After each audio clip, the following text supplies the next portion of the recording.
ലേക്ക് സ്വാഗതം. മാർക്കോ ഇറങ്ങി 19ാം ദിനത്തിലേക്ക് കടന്നിരിക്കുകയാണ്. മികച്ച രീതിയിൽ 100 കോടിയും കടന്ന് സിനിമ കുതിച്ച് മുന്നോട്ട് തന്നെ പോകുന്നു. എല്ലാ സ്ഥലങ്ങളിലും സിനിമയ്ക്ക് മികച്ച പ്രകടനം തന്നെ വരുന്നു. ഒപ്പം പുതിയ പുതിയ റിലീസുകൾ വരുന്നു. സിംഗപ്പൂരിൽ സിനിമയ്ക്ക് റിലീസ് ആയിട്ടുണ്ട്. അങ്ങനെ വിദേശ രാജ്യങ്ങളിൽ പല സ്ഥലങ്ങളിലും സിനിമയ്ക്ക് നല്ല റിലീസുകൾ വരുന്നുണ്ട്. ഇതിനോടകം തന്നെ കേരളത്തിൽ നിന്ന് സിനിമ 43 കോടി കടന്നിരിക്കുന്നു. റെസ്റ്റ് ഓഫ് ഇന്ത്യയിൽ നിന്ന് ഇന്നലെ വന്നിരുന്ന കണക്കുകൾ അനുസരിച്ചിട്ട് 20 കോടി സിനിമ തൂക്കിയിരിക്കുന്നു. ഹിന്ദിയിൽ നിന്ന് ഇന്നലെ വരെയുള്ള കണക്കുകൾ പറയുന്നു 10 കോടി 10 ലക്ഷം രൂപ ഹിന്ദിയിൽ നിന്ന് മാത്രമായി നേടിയിരിക്കുന്നു. തെലുങ്കിൽ നിന്ന് 4.5 കോടി നേടിയിരിക്കുന്നു. തമിഴ്നാട്ടിൽ നിന്ന് 90 ലക്ഷം രൂപ നേടിയിരിക്കുന്നു. എന്തായാലും മികച്ച രീതിയിൽ തന്നെയാണ് സിനിമയുടെ കളക്ഷൻ.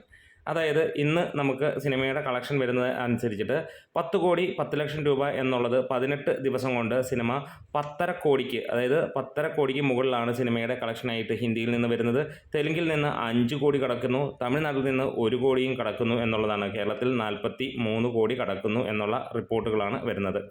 ബുക്ക് മൈ ഷോയിൽ വീണ്ടും തരംഗമാവുകയാണ്. ഇന്ന് സിനിമ വിറ്റുപോയിരിക്കുന്നത് ബുക്ക് മൈ ഷോയിലൂടെ മാത്രമായിട്ട് 24,000-ന് മുകളിലുള്ള ടിക്കറ്റുകളാണ്. അത് അത്ര കുറവായിട്ടുള്ള തോന്നുമായിരിക്കാം. എന്നിരുന്നാലും നമുക്ക് പറയാനുള്ളത് പുഷ്പയ്ക്ക് ഇന്ന് വിറ്റുപോയത് 32,000 ടിക്കറ്റുകൾ മാത്രമാണ്. അപ്പോൾ ആ രണ്ട് സിനിമകളുടെയും കൂടെ വ്യത്യാസം നമുക്ക് മനസ്സിലാക്കാം. അപ്പോൾ അത്രയും ഗംഭീരമായിട്ടുള്ള ബുക്കിംഗാണ്. ഇന്നലെ തിങ്കളാഴ്ചയായിരുന്നു. തിങ്കളാഴ്ചത്തെ കണക്കുകൾ പ്രകാരം ഒരു ഇടിവ് നമ്മൾ പ്രതീക്ഷിക്കുന്നുണ്ടായിരുന്നു. അത് തന്നെ നടന്നു. ഇന്ന് ചൊവ്വാഴ്ചത്തേക്ക് നോക്കുമ്പോൾ അതിലും ഒരു ഇടിവ് ഉണ്ടാവാൻ ചാൻസ് ഉണ്ട്. കാരണം വർക്കിംഗ് ഡേ എന്നുള്ള കാര്യങ്ങൾ കൊണ്ട്.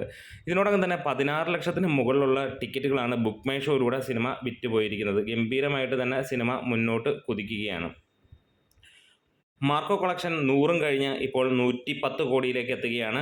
106 കോടിയോളമാണ് ഇപ്പോൾ നമ്മൾ പ്രതീക്ഷിക്കുന്ന റിപ്പോർട്ടുകൾ സൂചിപ്പിക്കുന്ന അനുസരിച്ചുള്ള കളക്ഷൻ. ഒരുപക്ഷെ അതിന് മുകളിലേക്ക് പോകും.